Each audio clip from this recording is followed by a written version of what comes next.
أعوذ بالله من الشيطان الرجيم بسم الله الرحمن الرحيم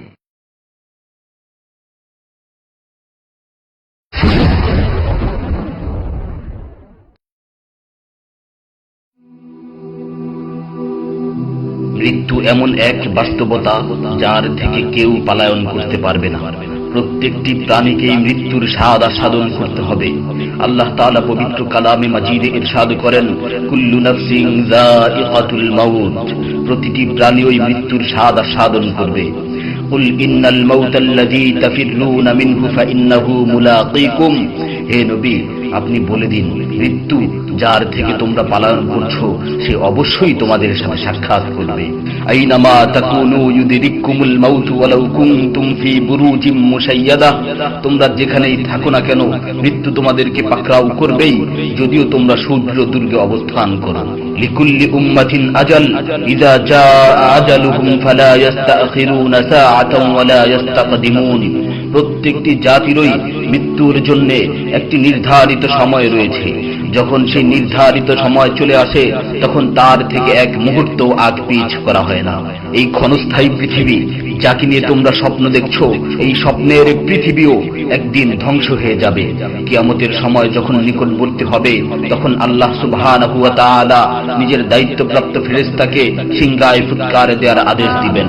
অতঃপর ফেরেশতা সিংহায় ফুঁক দিবেন, ফলে পৃথিবী ও পাহাড় সমূহ উত্তোলিত হবে, চূর্ণ বিচূর্ণ হয়ে যাবে, আকাশ ফেটে টুকরো টুকরো হয়ে যাবে এবং নক্ষত্র সমূহ ঝরে পড়বে, সূর্য তার কিরণ হারিয়ে ফেলবে, সমুদ্রকে উত্তাল করে তোলা হবে। সেদিন কিয়ামতের ভূমিকম্প ও কিয়ামতের ভয়াবহ অবস্থা দেখে সকলেই মৃত্যুবরণ করবে।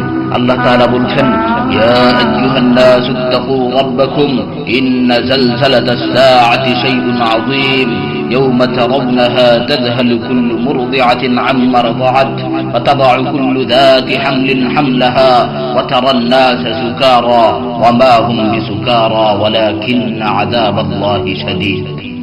হে মানুষ, তোমরা তোমাদের প্রতিপালককে ভয় করো, নিশ্চয়ই কিয়ামতের প্রকম্পন এক ভয়ঙ্কর ব্যাপার। সেদিন তোমরা দেখবে প্রত্যেক স্তন্যদানকারিণী আপন দুগ্ধপোষ্য শিশুকে ভুলে যাবে এবং প্রত্যেক গর্ভধারিণী তার গর্ভপাত করে ফেলবে। তুমি দেখবে মানুষকে পাগলের মতো, আসলে ওরা পাগল নয়, তবে আল্লাহর আযাবই হবে কঠিন। فإذا نفخ في الصور نفخة واحدة وحملت الأرض والجبال فدكتا دكة واحدة, অতঃপর যখন সিংহায় ফুঁক দেওয়া হবে একটি মাত্র ফুঁক, আর জমিন ও পর্বতমালাকে উত্তোলিত করা হবে এবং মাত্র একটি আঘাতে এগুলো চূর্ণ বিচূর্ণ হয়ে যাবে। ইযা সামাউ ফাতারাত ওয়া ইযাল কাওয়াকিবু তাসারাত ওয়া ইযাল বিহারু ফুজ্জিরাত ওয়া ইযাল কুবুরু বু'সিরাত আলিমাত নাফসুম মা কদ্দামাত ওয়া আখখারাত, যখন আসমান বিদীর্ণ হবে, আসমান ফেটে টুকরো টুকরো হয়ে যাবে, আর যখন নক্ষত্রগুলো ঝরে পড়বে, আর যখন সমুদ্রগুলোকে উত্তাল করে তোলা হবে, আর যখন কবরগুলোকে উন্মোচিত করা হবে, তখন প্রত্যেকেই জানতে পারবে সে আগে কি পাঠিয়েছে এবং পরে কি পাঠিয়েছে। সেদিন কিয়ামতের ভয়াবহতায় আল্লাহ সুবহানাহু ওয়া তাআলা ব্যতীত প্রতিটি প্রাণী প্রাণ হারাবে। পবিত্র কালামে মাজিদে ইরশাদ হয়েছে, কুল্লু শাইইন হালিকুন ইল্লা ওয়াজহা, সেদিন আল্লাহর মহান সত্তা ব্যতীত প্রত্যেকটি জিনিসই ধ্বংস হয়ে যাবে। কুল্লু মান আলাইহা ফান ওয়া ইয়াবকা ওয়াজহু রাব্বিকা যুল জালালি ওয়াল ইকরাম, সেদিন জমিনের উপর যা কিছু রয়েছে সবই ধ্বংস হয়ে যাবে, আর শুধুমাত্র মহামহিম ও মহানুভব আল্লাহ সুবহানাহু ওয়া তাআলাই বাকি থাকবেন। তাফসীরে ইবনে কাসীরে বর্ণিত হয়েছে, যখন ইসরাফিল আলাইহিস সালাতু ওয়াস সালাম সিংহায় ফুৎকার দিবেন তখন সকলেই মরে যাবে। মালাকুল মাউত মৃত্যুর ফেরেশতা এসে আল্লাহ তাআলাকে বলবে, হে আল্লাহ, সকলেই মরে গেছে। তিনি জিজ্ঞেস করবেন, অবশিষ্ট কে আছে? উত্তর দিবে, হে আমার রব, আপনি, আর আপনি তো হলেন চিরঞ্জীব। এছাড়াও বাকি রয়েছে জিবরাইল, মিকাইল ও আরশ বহনকারী ফেরেশতাগণ। আল্লাহ তাআলা বলবেন, জিবরাইল ও মিকাইলেরও মৃত্যু হওয়া উচিত। মৃত্যুর ফেরেশতা মালাকুল মাউত বলবে, হে প্রভু, জিবরাইল ও মিকাইলও মরে গেছে। আল্লাহ তাআলা জিজ্ঞাসা করবেন, এখন আর কে বাকি আছে? সে বলবে, এখন আমি বাকি আছি ও আরশ বহনকারী ফেরেশতাগণ বাকি আছে। তখন আল্লাহ তাআলা বলবেন, আরশ বহনকারীদেরকেও মরতে হবে, তারাও মরে যাবে। আল্লাহ তাআলা আবার জিজ্ঞাসা করবেন, এখন কে বাকি আছে? মালাকুল মাউত আজরাইল আলাইহিস সালাতু ওয়াস সালাম বলবেন, হে আমার রব, এখন আপনি বাকি আছেন এবং আমি বাকি আছি। তখন আল্লাহ তাআলা আজরাইল আলাইহিস সালাতু ওয়াস সালামকে বলবেন, তুমি তো আমার মাখলুক, সুতরাং তুমিও মরে যাও।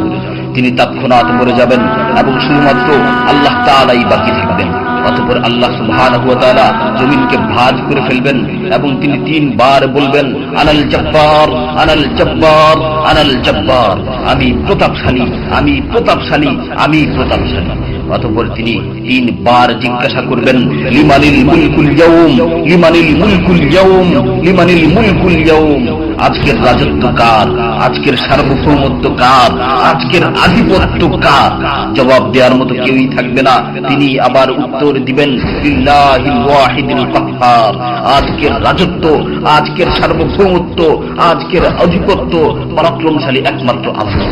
ইবনে ওমর রাদিয়াল্লাহু তাআলা আনহু হতে বর্ণিত অপর এক হাদিসে ইরশাদ হয়েছে, কিয়ামতের দিন আল্লাহ সুবহানাহু ওয়া তাআলা আসমান জমিনকে ভাঁজ করে নিজ হাতে গুটিয়ে নেবেন।